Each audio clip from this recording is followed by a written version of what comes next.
المنار المنار المنار المنار المنار المنار المنار المنار اے امین علم و فن، اے حکمتوں کے انجمن، تجھ پہ نازاں ہے چمن، تجھ پہ نازاں ہے چمن۔ السلام علیکم ورحمۃ اللہ وبرکاتہ۔ الحمد للہ وکفا والسلام علی عباده الذین اصطفى اما بعد۔ قال اللہ تعالی فی القرآن المجید انا نحن نزلنا الذکر وانا له لحافظون۔ رب اشرح لی صدری ویسر لی امری واحلل عقدۃ من لسانی یفقهوا قولی۔ اللہم ارنا الحق حقا وارزقنا اتباعہ وارنا الباطل باطلا وارزقنا اجتنابہ، آمین یا رب العالمین۔ علوم القرآن کی گزشتہ درس میں ہم نے نظم سلالۃ المفتاح کی جو دوسری فصل ہے اس کے دوسرے باب کا پہلا حصہ مکمل کیا تھا۔ تو ہم نے دیکھا کہ ناظم رحمہ اللہ تعالیٰ نے دوسرے باب کا جو عنوان قائم فرمایا ہے وہ ہے تتمۃ فی کیفیت تحمل القرآن و آداب تلاوتہ، یعنی قرآن مقدس کو حاصل کرنا اور قرآن مقدس کی تلاوت کے آداب۔ تو ہم نے گزشتہ درس میں اس بات کو دیکھا کہ حفظ قرآن کے حوالے سے ہمارے دین میں کیا اہمیت ہے، اور اس کے علاوہ قرأت کی مختلف صورتیں جن میں ترتیل، تدویر اور حدر کا تذکرہ آیا، اور ائمہ قرأت کے یہاں ان میں کیا فرق پایا جاتا ہے، کس بنیاد پر ہم ان کو مختلف حصوں میں تقسیم کرتے ہیں۔ تو وہ ساری باتیں گزشتہ درس میں آ چکی ہیں۔ تو اس کے بعد ناظم رحمہ اللہ نے آداب التلاوہ یعنی تلاوت قرآن مقدس کے آداب کا تذکرہ کیا ہے۔ تو آداب کو بیان کرنے سے پہلے قرآن مقدس کی تلاوت کس قدر اہم ہے اس بات پر بھی ہم تھوڑا بہت اس پر بات کریں گے ہم۔ اور آج کا جو درس ہے یہ بالکل ہی امام سیوطی کی کتاب الاتقان کے باب آداب تلاوت القرآن سے ہی ماخوذ ہے۔ تو امام سیوطی رحمہ اللہ اس باب کا آغاز کرتے ہوئے فرماتے ہیں کہ جہاں تک تلاوت قرآن کے آداب کا تعلق ہے تو اس کے حوالے سے متعدد علماء کرام نے کتابیں لکھی ہیں، جن میں سے چند مشہور کتابوں کا انہوں نے امام نووی رحمہ اللہ کے حوالے سے تذکرہ کیا ہے کہ امام نووی رحمہ اللہ نے اس باب میں التبیان کے نام سے کتاب لکھی ہے، اسی طرح شرح المہذب میں اس کا تذکرہ کیا ہے، اسی طرح کتاب الاذکار جو امام نووی کی کتاب ہے اس میں ایک باب مستقل آداب تلاوت القرآن کے حوالے سے ہی بیان کیا ہے۔ تو سب سے پہلی بات کہ تلاوت کے آداب کا تذکرہ تب آئے گا جب سب سے پہلے تلاوت کا حق ادا ہو، یعنی تلاوت کی جائے۔ تو علماء کرام نے آداب التلاوہ سے پہلے تلاوت پر ابھارنے کے لیے اور تلاوت کی اہمیت کو سمجھانے کے لیے ہر ایک علوم القرآن کی جس کتاب نے اس باب کا تذکرہ کیا ہے وہاں پر اس بات کا تذکرہ بھی ہوا ہے کہ تلاوت قرآن کی اہمیت، اس کی مقدار، شروع اور اختتام کے لیے کتنا وقت یعنی سنت کے درجے میں ہے، اور اس کے بعد پھر آداب کا تذکرہ ہوتا ہے۔ تو جہاں تک قرآن مقدس کی تلاوت کا تعلق ہے تو اس میں جتنی کثرت کی جائے یہ اتنی کم ہے۔ کیوں؟ کیونکہ تلاوت قرآن عبادت ہے، ٹھیک ہے؟ تو قرآن مقدس کی تعریف کے حوالے سے ہی ہم پہلے ہی بیان کر چکے ہیں کہ المتعبد بتلاوتہ، یہ کتاب وہ کتاب ہے کہ جس کی مجرد تلاوت بذات خود ایک عبادت ہے، ٹھیک ہے؟ تو قرآن سے تعلق کی ہماری مختلف سطحیں ہو سکتی ہیں۔ کبھی کبھار قاری قرآن نماز میں قرآن کو پڑھتا ہے تو یہ بھی عبادت ہے، نماز سے خارج قرآن کی تلاوت کرتا ہے تو یہ بذات خود ایک عبادت ہے، قرآن پر تدبر کرتا ہے تو یہ بھی عبادت ہے۔ تو قرآن کی تلاوت جس قدر انسان کے معمولات میں ہو اتنا زیادہ بہتر ہے۔ اور اللہ رب العزت نے اپنے بندوں کی تعریف میں یہ بات بھی بیان کی، یتلون آیات اللہ آناء اللیل، اللہ کے وہ نیک بندے ہیں جو کہ رات کے پہروں میں، رات کے اندھیروں میں اللہ کی آیات کی تلاوت کرتے ہیں۔ اور دیکھیے تلاوت کتنی زیادہ اہم ہے کہ جو ابتدائی وحی رسول اللہ علیہ السلام پر نازل ہوئی تو بالکل ابتدائی زمانے کی آیات میں سے سورۃ المزمل کی آیات ہیں۔ تو اس میں یہ بات کہی گئی، یا ایھا المزمل قم اللیل الا قلیلا نصفہ او انقص منہ قلیلا او زد علیہ ورتل القرآن ترتیلا۔ اے کمبل میں لیٹنے والے نبی صلی اللہ علیہ وسلم، کم کھڑے ہو جائیے اور رات کو کھڑا رہا کیجیے سوائے کچھ حصے کے، نصف ہو آدھی رات کھڑا رہا کرے، اون کچھ من ہو یا نصف میں سے کچھ کم کرے، او زد علیہ یا نصف پر کچھ اضافہ کرے، 2/3 کا، اور پوری رات اتنا وقت لگا کر کیا کرے، ورتل القرآن ترتیلا، کہ قرآن مقدس کو ٹھہر ٹھہر کر ترتیل کے ساتھ پڑھے۔ حالانکہ اگر انسان غور کرے گا یہ وہ زمانہ ہے کہ ابھی بہت کم آیات نازل ہو چکی ہیں۔ سورۃ العلق اور سورۃ الضحیٰ کے حوالے سے بعض روایات میں ہے، اسی طرح ہم کہیں گے کہ یہی سورۃ المزمل کی چند آیات نازل، یعنی بہت کم مقدار میں ابھی قرآن نازل ہوا تھا۔ لیکن ابتدائی زمانے سے مسلمانوں کی اس بات پر تربیت کی گئی کہ قرآن مقدس کو بہت زیادہ کثرت کے ساتھ، خلوت میں، آداب کے ساتھ تلاوت کی جائے، کیونکہ یہ دیکھیں قرآن جو ہے یہ محض کوئی قانون کی کتاب نہیں ہے، ٹھیک ہے۔ دیکھیں تلاوت کی اہمیت اس اعتبار سے سمجھنی بہت زیادہ ضروری ہے۔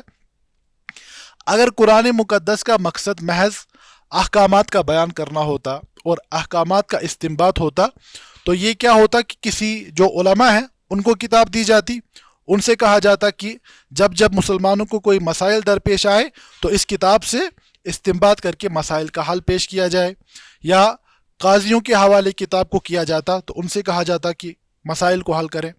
دیکھیں مسائل کا حل دین کے احکامات کے مطابق مسلمان کی انفرادی اور اجتماعی زندگی کی تعمیر کرنا یہ قرآن کا واضح ایک تقاضا ہے۔ لیکن محض اتنا ہی نہیں ہے، اگر محض احکامات کا استنباط ہی مقصد ہوتا تو رات کو کھڑے رہ کر تلاوت کرنے کا کیا مطلب ہے، ٹھیک ہے۔ ایک عام انسان جو استنباط کا ملکہ نہیں ہوتا جس کے پاس، تو وہ قرآن کی تلاوت کیوں کرے؟ تو سمجھ آ رہی ہے کہ احکامات کے استنباط سے آگے چل کر بھی کوئی بات ہے۔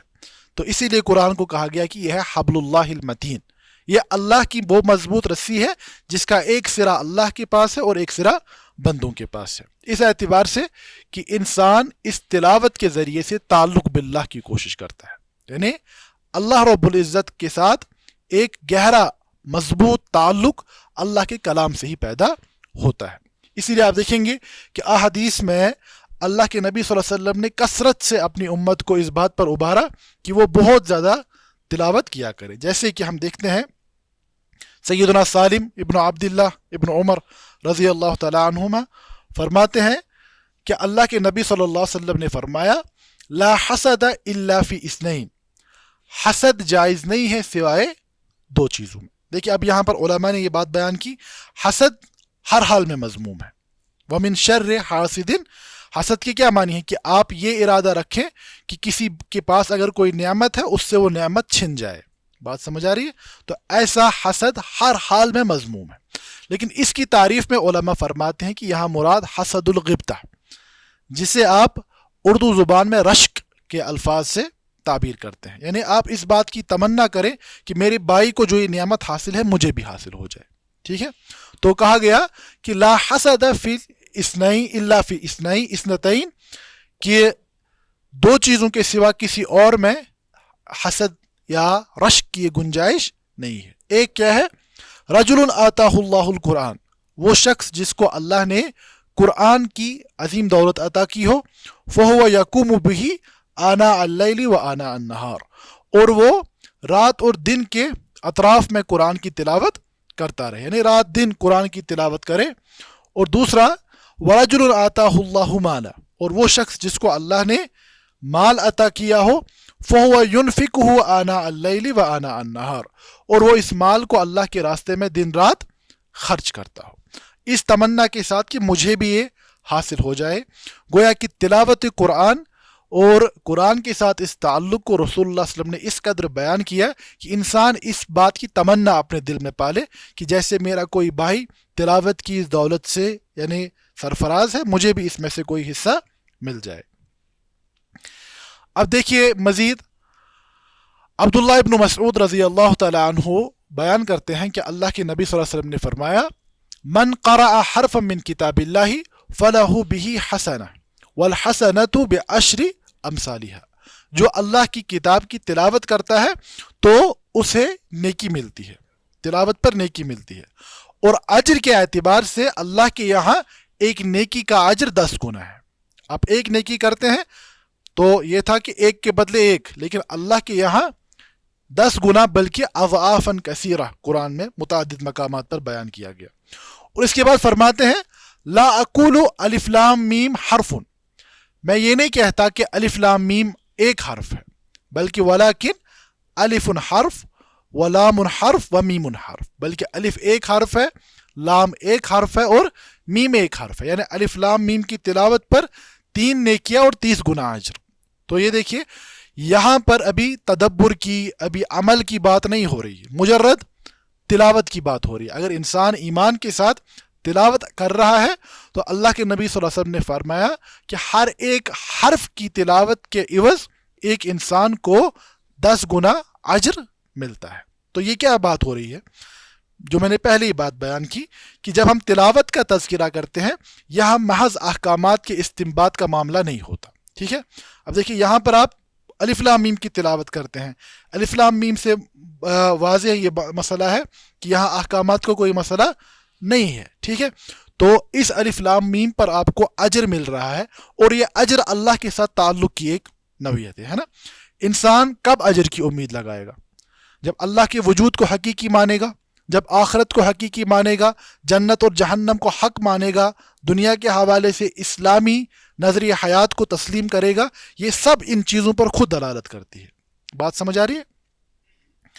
اسی طرح اور ایک حدیث میں ہے کہ سیدنا ابو امامہ الباہلی رضی اللہ عنہ فرماتے ہیں سمعت رسول اللہ صلی اللہ علیہ وسلم یقول، میں نے اللہ کے نبی صلی اللہ علیہ وسلم کو یہ فرماتے ہوئے سنا اقرأ القرآن، کہ قرآن کو پڑھا کرو، فإنہ یأتی یوم القیامت شفیعا لأصحابہ، کیونکہ یہ قرآن قیامت کے دن اپنے پڑھنے والوں کی شفاعت لے کر آئے گا، ٹھیک ہے، یعنی اپنے پڑھنے والوں کی شفاعت، سفارش اللہ کے یہاں کرے گا۔ اس کے بعد فرمایا خصوصاً اقرأ الزہراوین، کہ زہراوین کو پڑھا کرو، زہراتن پھول کو کہا جاتا ہے اور زہراوین اس کا تثنیہ، تو یہ دونوں کو ملا کر سورۃ البقرہ اور سورہ آل عمران کو ملا کر جو نام اللہ کے نبی صلی اللہ علیہ وسلم نے دیا وہ زہراوین، البقرہ و آل عمران، فإنہما یأتیان یوم القیامت کأنہما غمامتان، کیونکہ یہ سورہ بقرہ اور سورۃ آل عمران یہ قیامت کے دن اپنے پڑھنے والوں پر بادلوں کی طرح سایہ کریں گی، او کأنہما فرقان من طیر صواف، یا پرندوں کے جھنڈوں کی طرح، یعنی اپنے پڑھنے والوں کی حفاظت کریں گی۔ اور فرمایا اقرأ سورۃ البقرہ، سورہ بقرہ کو پڑھا کرو، فإن اخذها برکہ، کیونکہ سورہ بقرہ کو پڑھنا، اس کے ساتھ ایک تعلق قائم کرنا یہ برکت کا باعث ہے، وترکها حسرہ، اور اس کو چھوڑنا حسرت کا باعث ہے، ندامت اور افسوس کا باعث ہے، ولا تستطيعها البطلہ، اور بطلہ کے بارے میں کہا گیا کہ جو ساحر ہوتے ہیں، ساحر اس پر غلبہ حاصل، تو یعنی سحر کے علاج کے طور پر بھی سورۃ البقرہ کا تذکرہ کیا گیا، اور یہ روایت صحیح مسلم میں ہے۔ اب دیکھیں یہاں پر قرآن مقدس کی تلاوت کو قیامت کے دن شفاعت کے ساتھ جوڑا گیا، بات سمجھ آ رہی ہے؟ تو ان سبھی احادیث میں قرآن مقدس کی کثرت سے بہت ساری حدیثیں ہیں، میں نے چند احادیث یہاں بیان کی ہیں، اس کے علاوہ بہت ساری احادیث اس باب میں یعنی منقول ہیں۔ تو اس اعتبار سے پہلی جو بات ہے کہ آداب التلاوہ سے پہلے کہ ہم بطور طالب علم آداب التلاوت کا تذکرہ کریں، اس سے پہلے ضروری ہے کہ ہم یہ دیکھیں کہ ہماری زندگیوں میں تلاوت کس درجے میں ہے، بات سمجھ آ رہی ہے؟ تو کبھی کبھار یہ بھی ہوتا ہے کہ علم انسان کے لیے ایک سرکشی کا باعث بھی بن جاتا ہے، شاید دیکھیے مال کی جیسے سرکشی ہے نا، انسان کے یہاں مال زیادہ جمع ہو گیا، اب وہ اس مال کی بنیاد پر سرکشی کرتا ہے، ٹھیک ہے. اسی طرح کبھی کبھار اگر علم صحیح نیت کے ساتھ حاصل نہ کیا جائے، عمل کی نیت کے ساتھ حاصل نہ کیا جائے، تو طغیان العلم، علم کی یہ سرکشی بہت خطرناک ہوتی ہے، ٹھیک ہے. تو اس اعتبار سے ہم علوم القرآن بھی پڑھ رہے ہیں، ہم بڑی بڑی کتابوں کا تذکرہ کر رہے ہیں، لیکن بالآخر جو مقصود ہے کہ تلاوت ہو وہ ہے ہی نہیں، تو بات سمجھ آ رہی ہے کہ علم کی تحصیل میں کہیں نہ کہیں کوئی گڑبڑ ہے، کوئی فطور پایا جاتا ہے جس کی اصلاح کی ضرورت ہے، ٹھیک ہے. اسی لیے علماء آداب التلاوہ سے پہلے تلاوت کا تذکرہ کرتے ہیں، اس کی فضیلت کا تذکرہ کرتے ہیں. اب دیکھیے ہمارے یہاں جو ہمارے دین میں قدوہ ہے، ہمارے لیے جو نمونہ ہے وہ سلف صالحین ہے. اب سلف کے یہاں قرآن کی تلاوت کس قدر ہوا کرتی تھی، تو اس کا تذکرہ امام سیوطی نے کیا ہے. فرماتے ہیں کہ سلف کے یہاں تلاوت قرآن کے مختلف یعنی وظائف، یعنی مختلف ان کی مقدار، مختلف ان کی یعنی عادات ہوتی ہیں، وارد ہوئی ہیں تلاوت کے اعتبار سے. جیسے کہ بعض کے حوالے سے یہ بات آئی ہے کہ من کان یختم فی الیوم واللیلۃ 8 ختمات، کہ کچھ لوگ، کچھ سلف کے یہاں اس بات کا تذکرہ ملتا ہے کہ وہ دن رات میں 8 بار مکمل قرآن کی تلاوت کرتے تھے، 4 دن میں 4 رات میں. اب کچھ لوگوں نے اس پر سوال یا نشان لگایا ہے کہ کیسے ممکن ہے کہ اگر انسان کتنی بھی تیز پڑھے تو دن رات میں 8 بار قرآن کو مکمل کرنا یہ مشکل بات نظر آتی ہے، ٹھیک ہے. تو اس کا ہم تذکرہ آگے کریں گے کہ یہ مشکل ہے، ممکن ہے، تو وہ بات ہم بیان کریں گے انشاءاللہ، ٹھیک ہے. اسی طرح بعض طرف سے یہ بات روایت منقول ہے، من کان یختم فی الیوم واللیلۃ 4، وہ دن رات میں 4 بار مکمل کرتے تھے. اسی طرح اس کے بعد ان لوگوں کا بھی تذکرہ ہے جن کے یہاں 3 یا 2 یا 1 ختم دن میں ہوتا تھا. اب دیکھیے ختم قرآن کتنی مدت میں مکمل کیا جائے ابتدا سے انتہا تک، تو یہ اسلاف کے یہاں یہ معمولات پائے جاتے ہیں. لیکن دوسری طرف سے کچھ روایت ایسی بھی ملتی ہیں جن میں ان معمولات پر نقد وارد ہوئی ہے.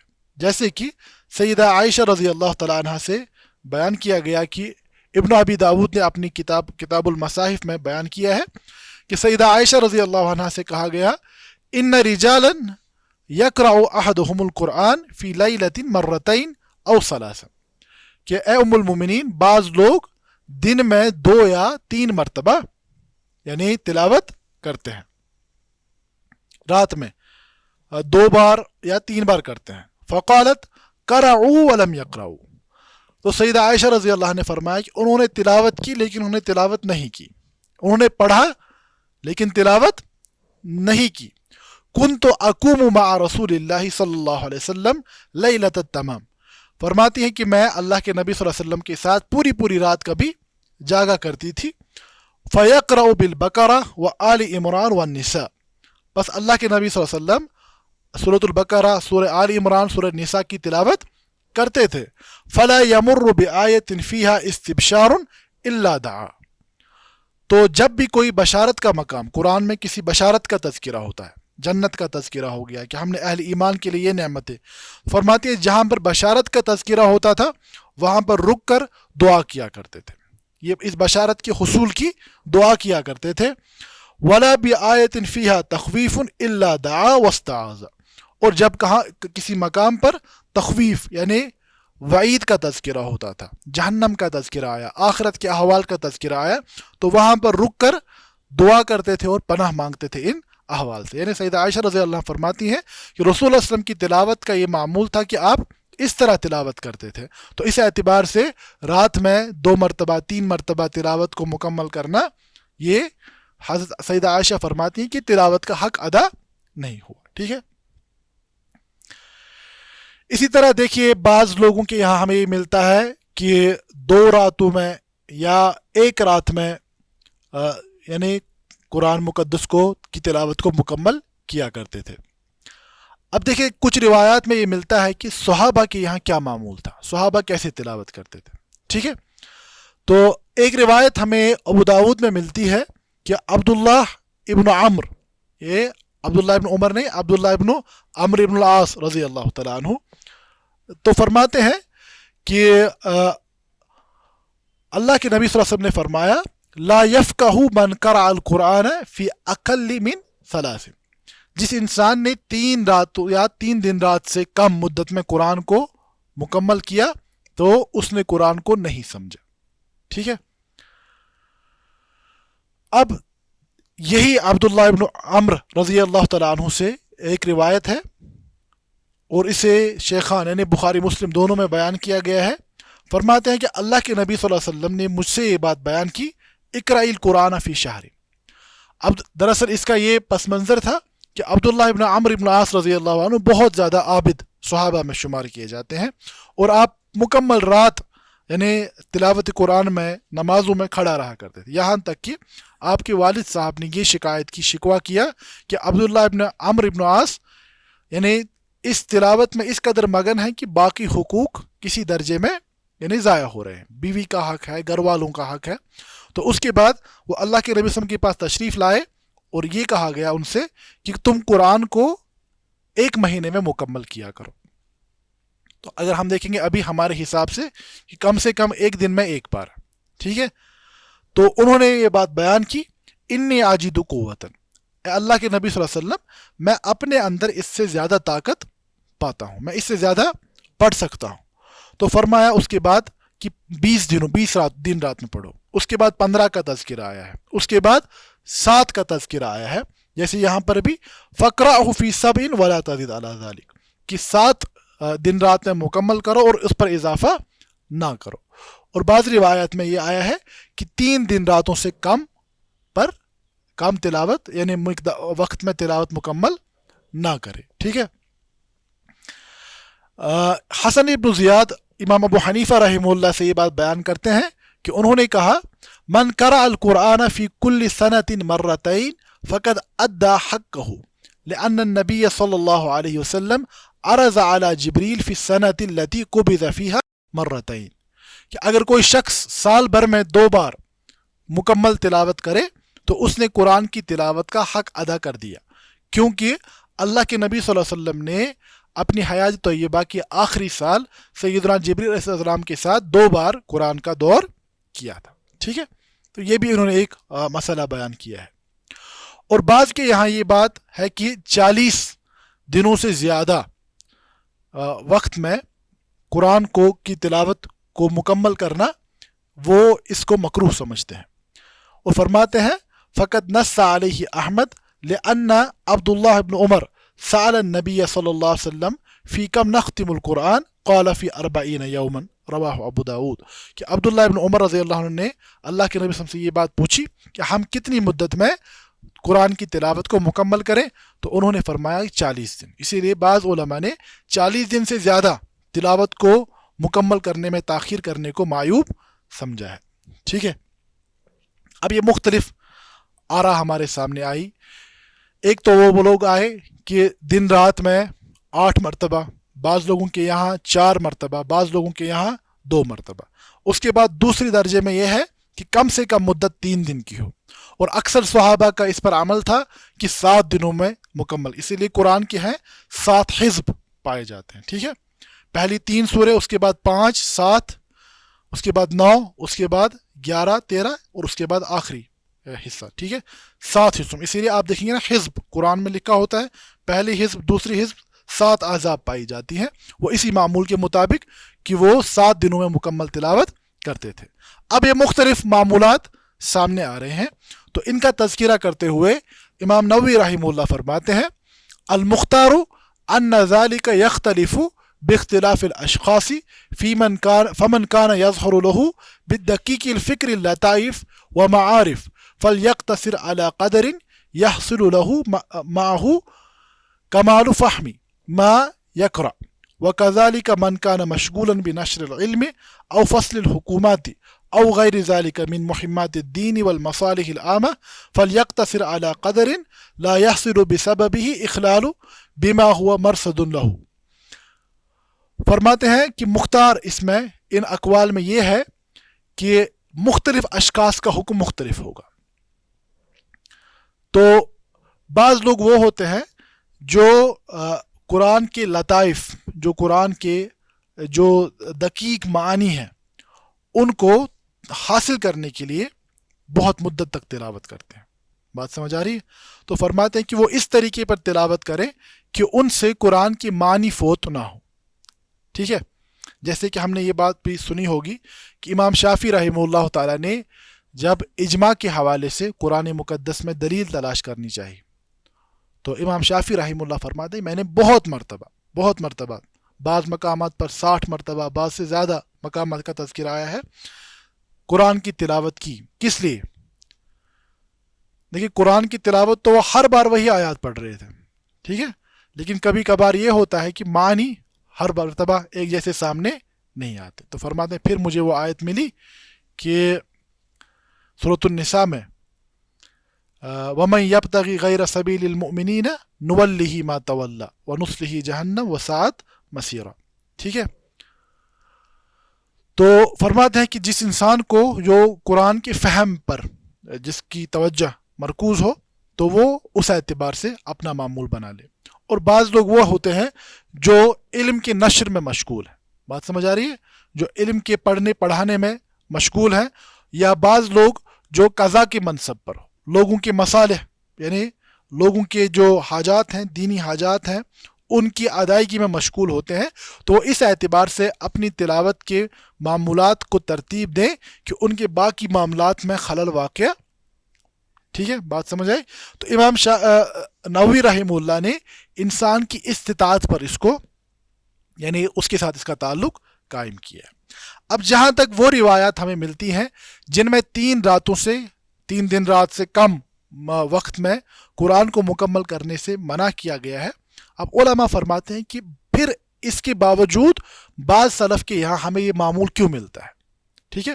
مثال کے طور پر امام شافعی رحمہ اللہ کے حوالے سے یہ ہے کہ وہ رمضان المبارک میں 60 بار نماز سے خارج، ایک تو ہے نماز کے اندر تراویح میں کتنی تلاوت کرتے تھے، نماز سے خارج 60 مرتبہ قرآن مقدس کو مکمل کیا کرتے تھے. ٹھیک ہے؟ تو وہ ہوا کم سے کم نماز سے خارج دن میں 2 بار. ٹھیک ہے؟ اسی طرح امام بخاری رحمہ اللہ کے یہاں بھی ایسے معمولات کا تذکرہ ملتا ہے. اسی طرح امام ابو حنیفہ رحمہ اللہ کے حوالے سے یہاں تک کہ صحابہ سے بھی بعض مقامات، بعض روایت میں سیدنا عثمان تمیم الداری رضی اللہ عنہ سے روایت ہے کہ انہوں نے ایک رکعت میں مکمل قرآن کی تلاوت کی. ٹھیک ہے؟ تو یہ اب اس کو اور وہاں ان روایات میں جو تعارض پایا جاتا ہے اس کو کیسے رفع کیا جائے؟ تو اس کے حوالے سے علماء فرماتے ہیں کہ اگر یہ انسان کا مستقل معمول بن جائے، ٹھیک ہے، کہ وہ ہر وقت اس کا معمول بن جائے، تو تب اس بات کا جواز ملنا مشکل ہے. ٹھیک ہے؟ اس کے برعکس علماء کی اکثریت نے اس معمول کو مخصوص اوقات کے ساتھ مقید کیا ہے.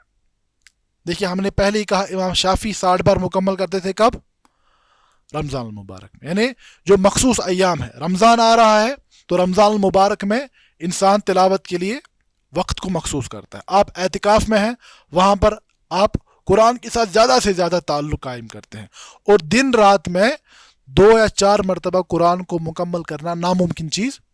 جو ہمارے حفاظ ہیں آپ دیکھیں کہ وہ کس قدر 3 گھنٹوں میں بہت آرام اطمینان کے ساتھ 3-4 بلکہ 5 پاروں تک تلاوت کر لیتے ہیں. ٹھیک ہے؟ جو ہمارے یہاں اس کے برعکس جو جس کا اتقان زیادہ ہو، جس کی یاداشت زیادہ پختہ ہو، تو وہ آرام سے اس کو مکمل کر سکتا ہے. البتہ یہی مخصوص اوقات، ذی الحجہ کے 10 دن ہیں، یا آپ حرم میں عمرہ کے لیے گئے ہیں، یعنی وہ اوقات جب آپ عبادت کے لیے اپنے اوقات کو خالص کر رہے ہیں، مخصوص کر رہے ہیں، تو ایسی حالات میں بعض علماء نے بلکہ اکثر علماء نے اس بات کی اجازت دی ہے کہ وہ 3 دنوں سے کم وقت میں بھی قرآن کی تلاوت کو مکمل کر سکتے ہیں. ٹھیک ہے؟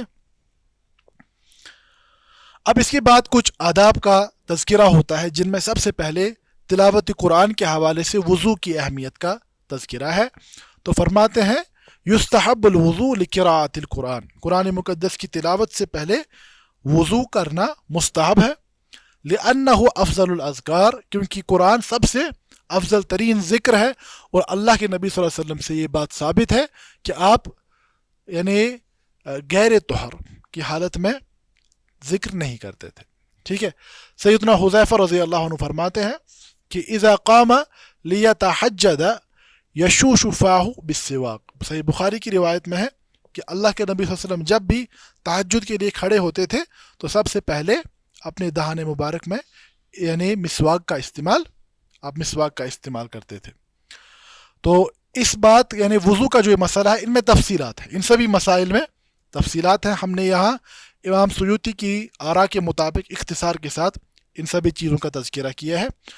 تو فرماتے ہیں کہ امام الحرمین امام جوینی رحمہ اللہ فرماتے ہیں وَلَا تُكْرَهُ الْقِرَاءَةُ لِلْمُحْدَثِ لِأَنَّهُ صَحَّ عن النبی صلی اللہ علیہ وسلم كَانَ يَقْرَأُ مَعَ الْحَدَثِ، کہ بغیر وضو کے تلاوت کرنا فرماتے ہیں کہ یہ یعنی مکروہ نہیں ہے، کیونکہ اللہ کے نبی صلی اللہ علیہ وسلم یہ بات بھی ثابت ہے کہ آپ بغیر وضو کی کبھی کبھار تلاوت کیا کرتے تھے.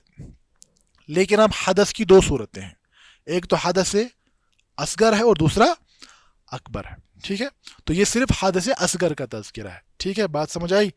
تو ایسی حالت میں اگر انسان، اب اس میں یہ اضافی شرط لگائی جاتی ہے کہ مصحف کو چھوئے بغیر اگر انسان زبانی تلاوت کرنا چاہے تو وہ کر سکتا ہے.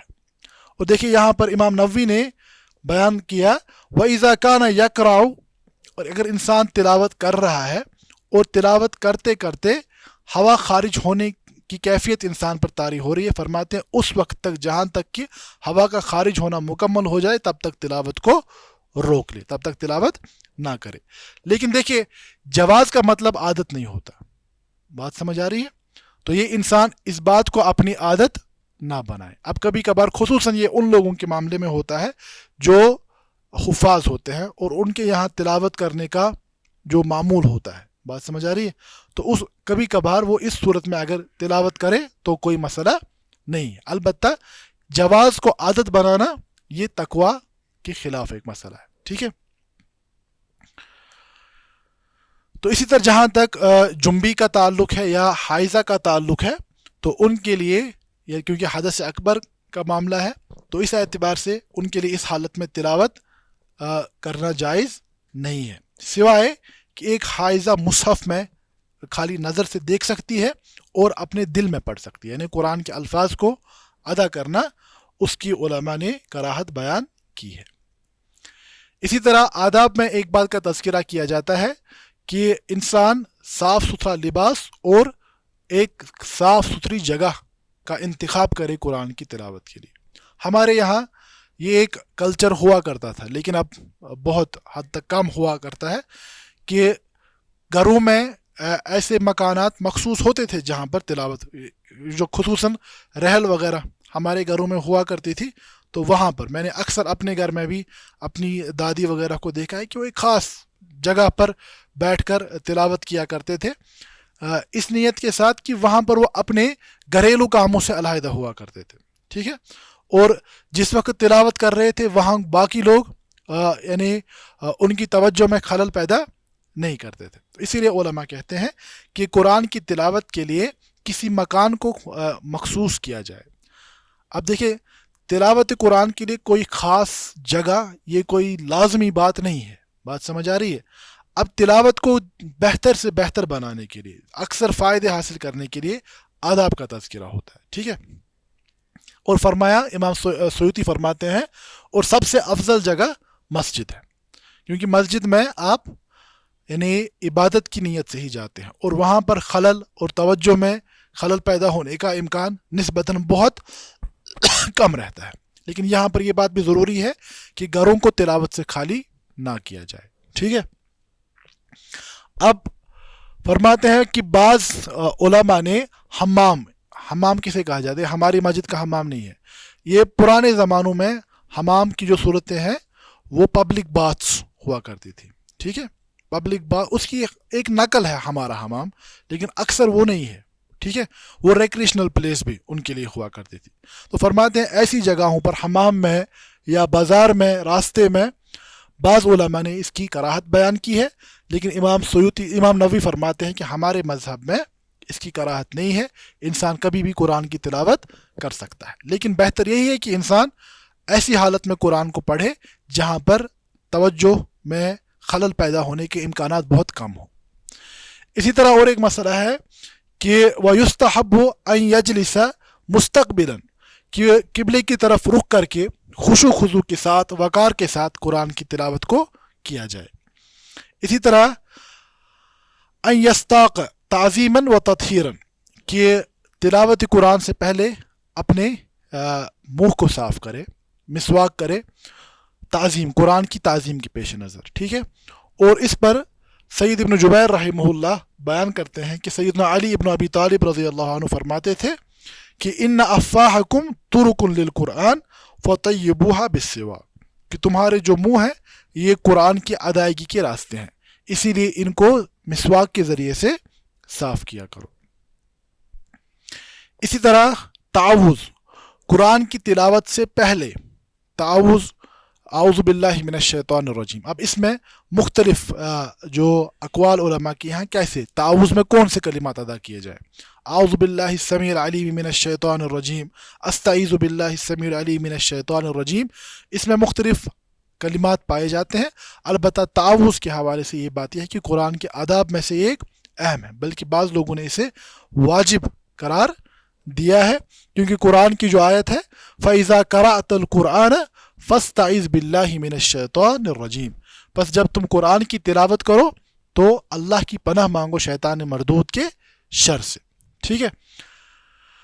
اب دیکھیں یہاں پر بعض علماء نے بیان کیا کہ اگر ظاہر الفاظ کو دیکھا جائے یہ دلالت کرتی ہے تلاوت مکمل ہونے کے بعد تعوذ پڑھنے پر۔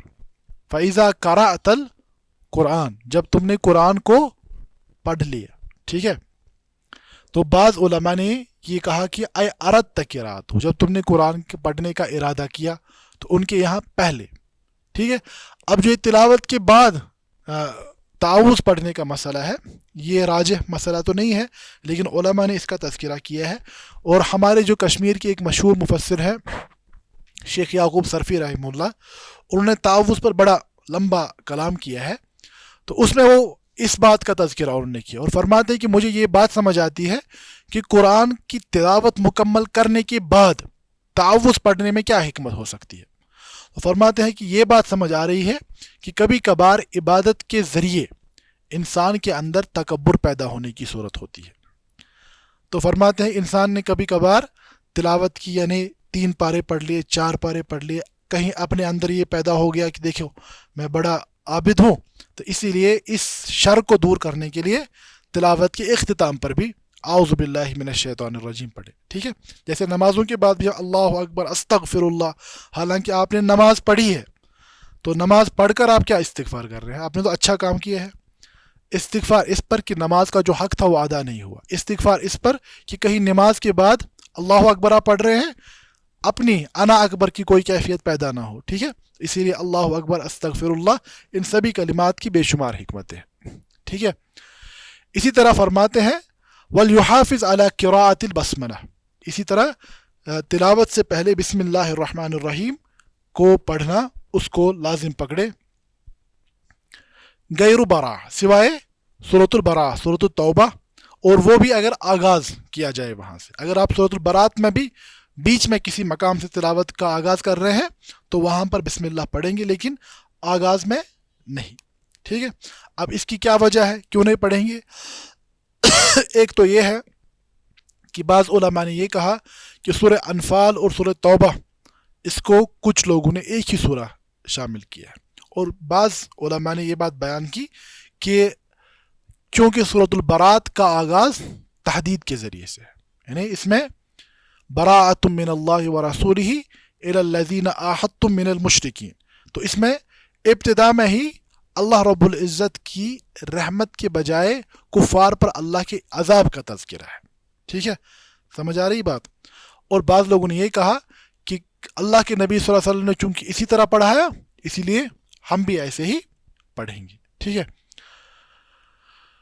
فَإِذَا أَحَلَّ بِهَا كَانَ طَارِقًا لِبَعْضِ الْخَتْمَةِ عِنْدَ الْأَكْثَرِينَ فَإِنَّ قِرَاءَةَ مِنْ أَثْنَاءِ السُّورَةِ اگر آپ بیچ میں سے شروع کر رہے ہیں تو پھر بسم اللہ الرحمن الرحیم پڑھیں گے، اور آخری جو چند آداب ہیں ان میں سے ترتیل کا، قرآن کو ترتیل کے ساتھ ادا کرنا، ٹھیک ہے، ٹھہر ٹھہر قرآن کی تلاوت ادا کرنا۔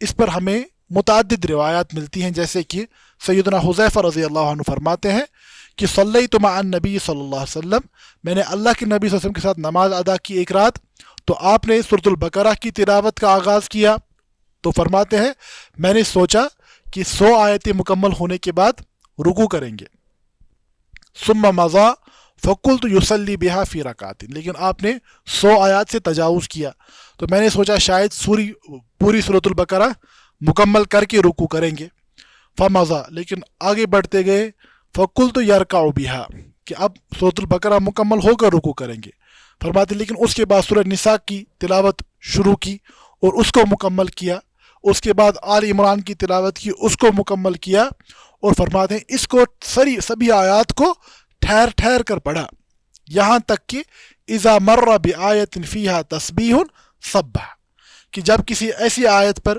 پہنچے جہاں پر تسبیح کا معاملہ تھا، فسبح بسم ربک العظیم، تو وہاں پر تسبیح کی۔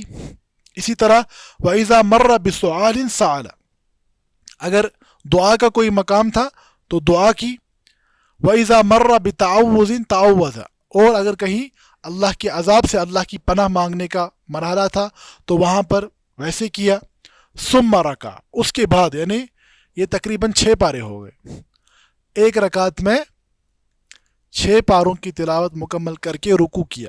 فرماتے ہیں فَجَعَلَ يَقُولُ سُبْحَانَ رَبِّيَ الْعَظِيمِ فَكَانَ رُكُوعُهُ نَحْوًا مِنْ قِيَامِهِ، فرماتے ہیں رکوع بھی بہت لمبا کیا، جس قدر آپ کا قیام تھا اسی کے مطابق آپ نے اس کے بعد رکوع بھی کیا۔ اس کے بعد سمع اللہ لمن حمدہ، اور بعض روایت میں ربنا لک الحمد کا بھی تذکرہ آیا ہے، تو اس کے بعد سجدہ کیا، اور سجدہ بھی بہت طویل کیا، اور سجدے میں سبحان ربی الاعلیٰ پڑھا، فکان سجودہ قریبا من قیامہ، ٹھیک ہے، اور یہ صحیح مسلم کی روایت ہے۔ تو اس میں سے صحابہ کے یہاں یہ اخذ کیا جاتا ہے کہ بہت ٹھہر ٹھہر کر قرآن کی تلاوت، قرآن کی معنی پر تدبر کرتے ہوئے قرآن کی تلاوت کرنا یہ اہم ہے۔ اسی طرح علماء نے اس بات کا تذکرہ کیا، دیکھیں میں نے آداب میں سے صرف ان چیزوں کا تذکرہ کیا جن کا تذکرہ یہاں پر ناظم نے کیا ہے، ورنہ یہ ایک فہرست بڑی لمبی طویل فہرست ہے۔ تو فرماتے ہیں یستحب البقاء عند قراءۃ القرآن والتباقی، کہ قرآن کی تلاوت کرتے کرتے رونا مستحب ہے، اور اگر رونا نہ آئے تو رونے کی سی صورت بنانا یہ ضروری ہے، ٹھیک ہے، لمن لا يقدر علیہ، والحزن والخشوع، اور غم اور خشوع کا طاری ہو جانا، یہ کیفیات حاصل ہونا قرآن کی تلاوت میں بہت زیادہ اہم ہے۔ یہی بات میں کہہ رہا تھا کہ قرآن مجرد احکام کے اخذ کی کتاب نہیں ہے، ٹھیک ہے، اور قرآن نے خود بیان کیا وَيَخِرُّونَ لِلْأَذْقَانِ سُجَّدًا، کہ اللہ کو یاد کرنے والے، اللہ کی کتاب کو پڑھنے والے سجدوں میں گر پڑتے ہیں روتے روتے، ٹھیک ہے۔ تو دیکھیں اب یہاں پر امام نووی رحمہ اللہ فرماتے ہیں کہ قرآن کی تلاوت میں یہ کیفیت حاصل ہونا کہ انسان رو پڑے، ٹھیک ہے، تو اس کا یہ طریقہ ہے کہ انسان قرآن کے معنی پر غور و فکر کرے۔ جب جنت جہنم کا تذکرہ آ رہا ہے اپنے آپ کو ان حالات میں پڑا ہوا سوچے کہ کیسے یہ حالات وارد ہوں گے، ٹھیک ہے۔ دیکھیے قرآن کی بہت ایسی آیات ہیں جیسے جس کے متعلق اللہ نے خود فرمایا کہ تقشعر منہ جلود الذین یخشون ربہم، کہ ان لوگوں کے رونگٹے کھڑے ہو جاتے ہیں جو اپنے رب سے ڈرنے والے۔ اسی لیے بہت روایت آپ کو ملیں گی، صحابہ ایک ایک آیت کو لے کر پوری رات یعنی کھڑا رہا کرتے تھے۔ تمیم الداری رضی اللہ تعالیٰ عنہ سورۃ الجاثیہ کی ایک آیت لے کر افنجعل ام حسب الذین اجترحوا السیئات ان نجعلہم کالذین آمنوا وعملوا الصالحات، کیا ان لوگوں نے یہ گمان کیا، وہ لوگ جو برائیوں میں پڑے ہوئے ہیں، کیا انہوں نے یہ گمان کیا ہے کہ ہم ان کو نیکوکاروں کے برابر لا کر کھڑا کر دیں گے؟ تو فرماتے اس ایک آیت کو لے کر پوری رات روتے رہے۔ اسی طرح عبداللہ ابن مسعود رضی اللہ عنہ فرماتے ہیں کہ اللہ کے نبی صلی اللہ علیہ وسلم نے مجھ سے کہا، کیونکہ عبداللہ ابن مسعود رضی اللہ عنہ کی تلاوت بہت شاندار تھی، اتنی کہ اللہ کے نبی صلی اللہ علیہ وسلم نے یہ فرمایا، تم میں سے جو کوئی قرآن کو ویسا ہی تر و تازہ سننا چاہتا ہے جیسے مجھ پر نازل ہوتا ہے، فلیسمع لقراءت ابن ام عبد، تو وہ عبداللہ ابن مسعود کی قرات کو سنے رضی اللہ عنہ۔ فرماتے ہیں کہ مجھ سے کہا کہ مجھے قرآن سناؤ، تو میں نے یہ بات عرض کی، علیک اقرأ و علیک انزل، اے اللہ کے نبی صلی اللہ علیہ وسلم آپ پر کیا تلاوت کروں حالانکہ آپ پر ہی نازل ہوا ہے؟ تو فرمایا انی احب ان اسمعہ من غیری، مجھے یہ بات پسند ہے کہ میں اپنے سوا اور کسی سے اس کو سنوں۔ فرماتے اس کے بعد میں نے سورۃ النساء کی تلاوت شروع کی، تو جب پہنچے اس آیت پر فَكَيْفَ إِذَا جِئْنَا بِكُلِّ أُمَّةٍ فَكَيْفَ إِذَا جِئْنَا مِن كُلِّ أُمَّةٍ بِشَهِيدٍ عَلَيْهِمْ وَجِئْنَا بِكَ عَلَى هَؤُلَاءِ شَهِيدًا، کہ اس دن کیا حال ہوگا جب ہم ہر کسی قوم کے خلاف ان کے پیغمبر کو گواہ کھڑا کریں گے، اور اے اللہ کے نبی صلی اللہ علیہ وسلم آپ کو اپنی امت کے خلاف کھڑا کریں گے۔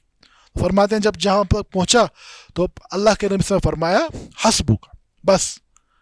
تو فرماتے جب میں نے اپنی آنکھیں کھولی فَإِذَا عَيْنَاهُ تَذْرَفَانِ، میں نے دیکھا کہ اللہ کے نبی صلی اللہ علیہ وسلم کی چشمان مبارک سے آنسو جاری ہیں، تو یہاں تک کہ آپ کا ریش مبارک تر ہو چکا تھا۔ ٹھیک ہے، تو یہ ایسی متعدد روایات آپ کو ملیں گی خود اللہ کے نبی صلی اللہ علیہ وسلم کی زندگی میں، صحابہ کے یہاں، اسلاف کے یہاں، کیونکہ وہ قرآن کو محض کوئی شعر و شاعری کی معاذ اللہ کتاب نہیں سمجھتے تھے، دکھاوے کی کتاب نہیں سمجھتے تھے، اس کو ایک ایسا حق سمجھتے تھے جو کہ وارد ہونے والا ہے۔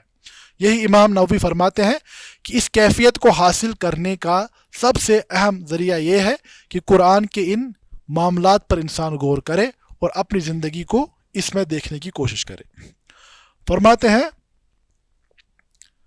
پس اگر اس کے بعد بھی انسان کو یہ کیفیت حاصل نہ ہو، یعنی قرآن پتہ ہے، عربی بھی آپ نے پڑھ لی ہے، زبردست عربی بولتے ہیں، قرآن کی آیات کے معنی بھی سمجھ آ رہے ہیں، لیکن اس کے بعد بھی رونا نہیں آ رہا ہے، اس کے بعد بھی کوئی خوف نہیں ہو رہا ہے، تو فرماتے ہیں پھر انسان کو کیا ہے، فَلْيَبْقِ عَلَى فَقْدِ ذَلِكَ فَإِنَّهُ مِنَ الْمَصَائِبِ، تو پھر اس کو چاہیے کہ وہ یہ حالت حاصل نہ ہونے پر روئے، کیونکہ یہ ایک بڑی مصیبت ہے نا۔ ایک تو کہا گیا کہ قرآن کی تلاوت کو اس طریقے پر کرے کہ خود آنسو جاری ہو جائے، اب نہیں ہو رہے ہیں تو پھر اپنی اس شقاوت پر، اپنی اس دل کی سختی پر روئے کہ دل کتنا سخت ہو چکا ہے کہ اب قرآن کی آیات کی کوئی تاثیر دل پر کام نہیں کر رہی ہے۔ ٹھیک ہے،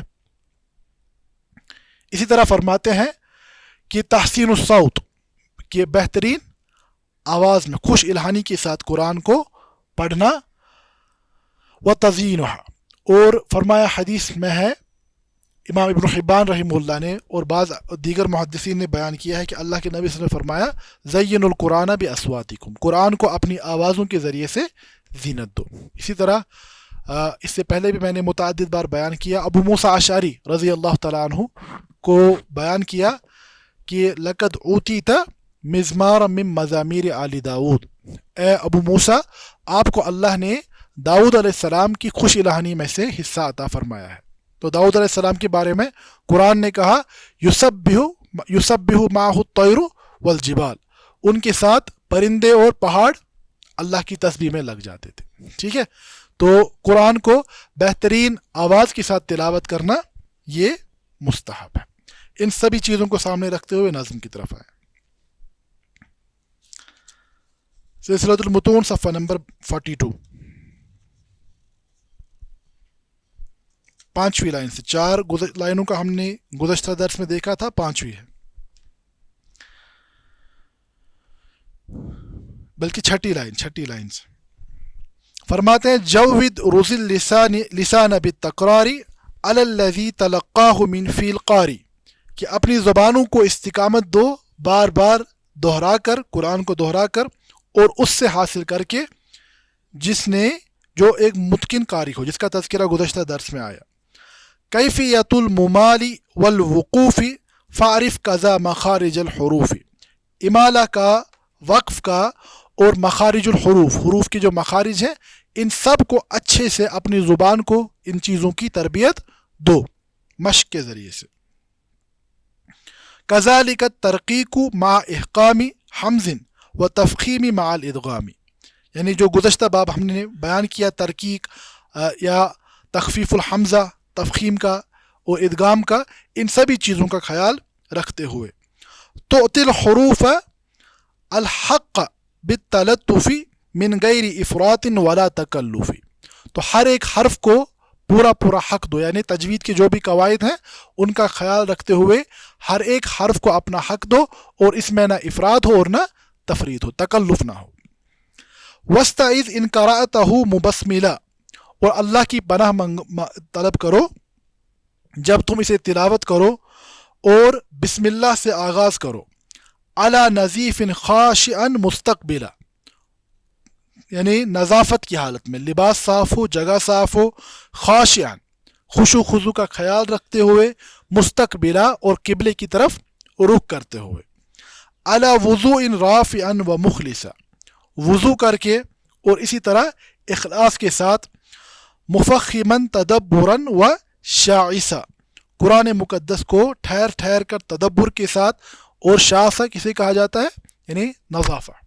ٹھیک ہے، تو مسواک کا جو تذکرہ ہے، فرماتے ہیں محسناً صوتک بالتزیین، اپنی آواز میں حسن پیدا کر کے.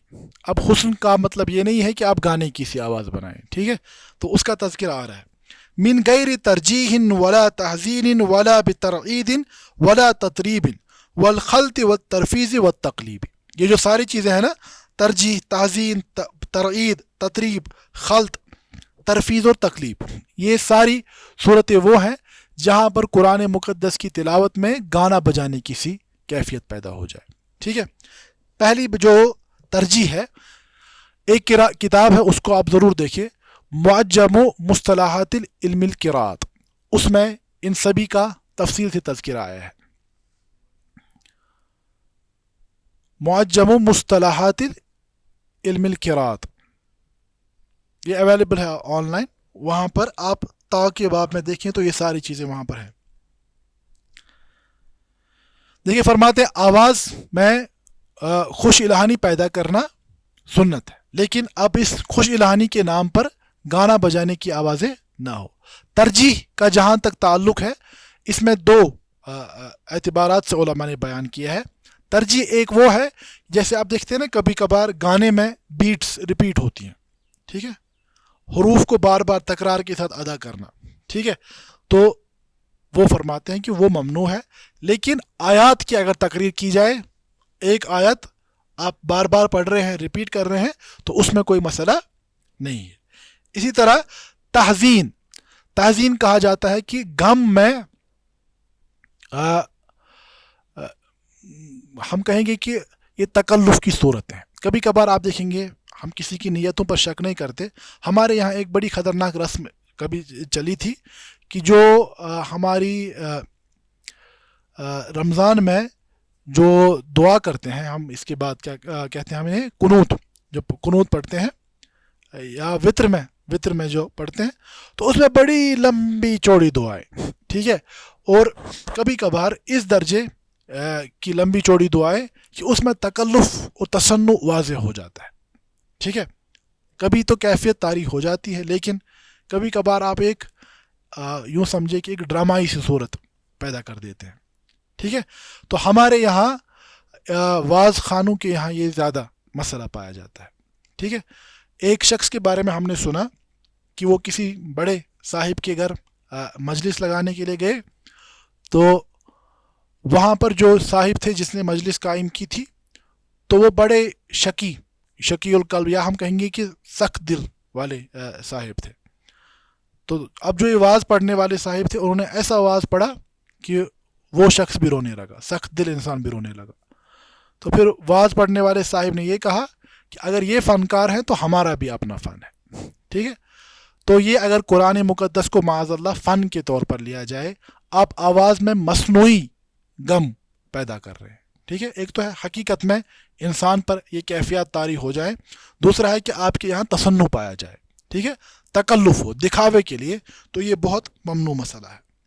اسی طرح ترعید کہا جاتا ہے کہ جیسے کوئی شخص ٹھٹھرتی ہوئی سردی میں ہونا کشیر پہ میں امس تر کھسمت آسان چھنا تر امس کھسمت آسان تو ایک ٹھٹھرتی ہوئی سردی میں جو انسان ہے نا وہ صحیح سے الفاظ ہی پھر ادا نہیں کر پاتا ہے نا. تو اس طریقے کی کوئی چیزیں ان سب کو اگر آپ دیکھیں گے نا یہ قریب قریب ہمانی الفاظ ہیں اور ان سب کا تعلق کس چیز کے ساتھ ہے؟ قرآن مقدس میں گانے کی سی آواز. جو چیزیں آپ کرتے ہیں نا گانوں میں آپ تصنع پیدا کرتے ہیں, آپ نہیں معاذ اللہ جو اس فسق و فجور میں یعنی ملوث ہوتے ہیں, گانوں میں ایسی چیزیں کی جاتی ہیں, ٹھیک ہے, تو اس سے بچا جائے. فرماتے ہیں وَلَا اتِّخَاذِهِ مَعِيشَةً وَلَا مُقْتَصِبًا بِهِ فَرَبَّكَ سَعَلَى, اور اس قرآن کو اپنی معیشت نہ بنایا جائے. ٹھیک ہے, اب اس میں صرف قرآن کو پڑھانے کا مسئلہ ہے, اس میں علماء کے یہاں اس کا جواز ملتا ہے. اب تلاوت کو یعنی کسب نہ بنایا جائے. ٹھیک ہے, آپ تلاوت اس لیے کریں گے, قرآن اس لیے سنائیں گے تاکہ آپ کو اس سے پیسے حاصل ہو جائے, اجرت حاصل ہو جائے, تو یہ منع کیا گیا ہے. فرماتے ہیں وَبَاقِيًا لَا ضَاحِكًا وَصَائِمًا, اور فرماتے ہیں روتے ہوئے تلاوت کرو اور اس کو ہنسنے کھیلنے کی شغل کی کوئی چیز نہ بناؤ.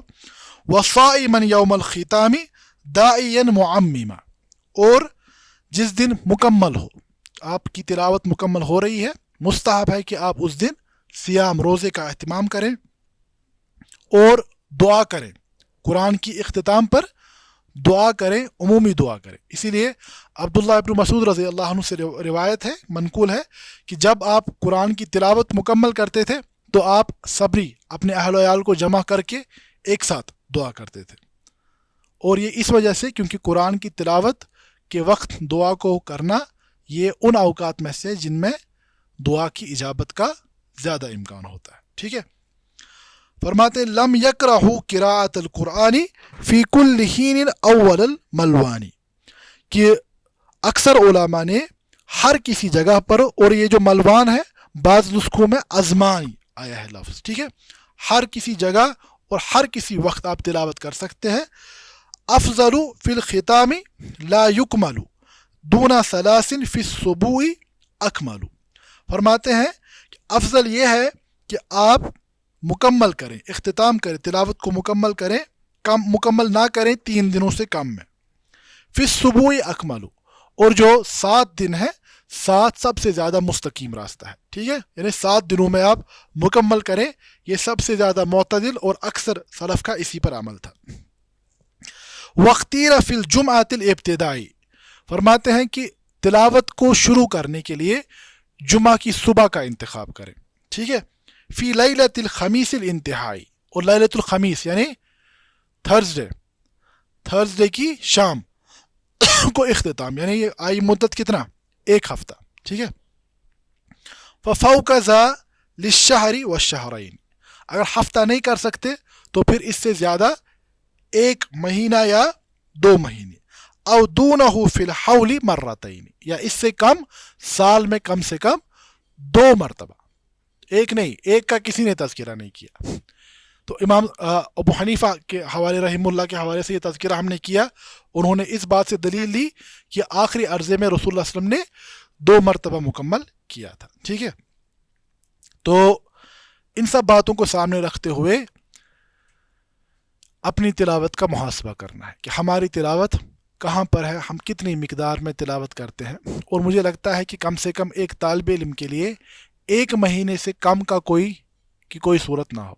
کم سے کم جو کمزور ہم میں سے ہو تو 1 مہینے میں تو ہونا ہی ہونا چاہیے. اب جو شخص رمضان سے رمضان تک کرتا ہے اور رمضان میں بھی بڑی باغا دوڑی میں کرتا ہے تو یہ بڑی محرومی ہے. قرآن سے اس قدر کٹا ہوا ہونا انسان کا کہ تلاوت ہو ہی نہ, تو یہ ایک بڑی خطرے کی بات ہے.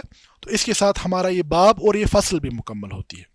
اب اس کے بعد جو ہے وہ اکثر و بیشتر اب احکامات سے متعلق بات آئے گی. اب اس کے بعد قرآن کے الفاظ کو کیسے سمجھا جائے, جو میں نے پہلے ہی بیان کیا, علوم القرآن کی کتابوں میں یہ بڑی خوبصورت ترتیب ملتی ہے. سب سے پہلے ان مباحث کا تذکرہ آتا ہے جن کا تعلق نزول کے ساتھ ہے. ٹھیک ہے, اللہ سے رسول اللہ صلی اللہ علیہ وسلم تک قرآن کیسے آیا, ٹھیک ہے, اور کب آیا, کس وقت آیا. اس کے بعد ان مباحث کا تذکرہ ہوتا ہے کہ رسول اللہ صلی اللہ علیہ وسلم سے امت کو منتقل کیسے ہوا, اسی لیے سند کا تذکرہ آیا. ٹھیک ہے, علم القراءت, ائمہ قراءت کا تذکرہ آیا. اب قرآن امت میں منتقل ہو گیا, آپ کے پاس پہنچا, تو سب سے پہلے آپ کیا کریں گے؟ پڑھنا ہے. اسی لیے ادا, فصل فی ما یرجع الی الادا, ان مباحث کا تذکرہ جن کا تعلق قرآن کی ادائیگی کے ساتھ ہے, علم التجوید. ٹھیک ہے, اب آپ نے قرآن کو تلاوت کرنا بھی شروع کر دیا. اب شروع ہوتا ہے کیا؟ سمجھنے کا معاملہ. ٹھیک ہے, سمجھنے میں سب سے پہلا جو مقام ہے, آپ الفاظ کو سمجھیں. الفاظ کس طریقے پر استعمال ہوتے ہیں. ایک چھوٹی سی مثال اس پر ہم اختتام کرتے ہیں. مثال کے طور پر آپ نے الحقیقہ والمجاز کی بحث کو شاید اصول فقہ میں بھی پڑھا ہو. اگر میں یہ بات کہوں کہ میں نے شیر کو خطبہ کر دیتے ہوئے سنا, رأیت اسدا یخطب, میں نے شیر کو خطبہ دیتے ہوئے سنا, تو آپ کیا معنی لیں گے؟ کیا ہو رہا ہے؟ نہیں, دیکھیں, اگر آپ کہیں گے کہ اسد سے مراد اسد ہے, اس کا مطلب یہ ہے کہ شیر ممبر پر چڑھ گیا تھا تو وہ خطبہ دے رہا تھا. لیکن یہاں پر اسد اپنے حقیقی معنی میں استعمال, ہم کہتے ہیں کہ ہم نے ایک شیر کی طرح گرجنے والے انسان کو خطبہ دیتے ہوئے سنا. ٹھیک ہے, تو یہاں پر ہم کہتے ہیں کہ ہم نے شیر لفظ جو ہے, اسد جو ہے, حقیقی معنی میں نہیں بلکہ مجازی معنی میں استعمال کی. یعنی لفظ کو اب کیسے سمجھا جائے, ٹھیک ہے, لفظ سے کیسے معنی لیے جائیں, اس کے بعد الفاظ ملا کر, ٹھیک ہے, حکم کیا دے رہے ہیں, اس حکم کا اطلاق کس پر ہوگا, کن کن صورتوں میں ہوگا. تو یہاں سے جو مباحث چلیں گے یہ علوم القرآن اور اصول الفقہ کے مشترکہ مباحث ہیں. ٹھیک ہے, یہاں سے اسی لیے تھوڑی بہت یعنی آپ اصول الفقہ پر بھی توجہ دیتے ہوئے آئیں گے. تو اس کے بعد سارے مباحث کتاب کے تقریباً اختتام تک یہ علوم القرآن اور اصول الفقہ کے مشترکہ مباحث ہیں. تو انشاءاللہ ان کا آغاز ہم اگلے درس سے کریں گے. ھذا ما عندی واللہ تعالی عالم, وصلی اللہ علی نبینا محمد وآلہ وصحبہ وسلم, وآخر دعوانا ان الحمد للہ رب العالمین. المنار المنار المنار المنار المنار المنار المنار المنار.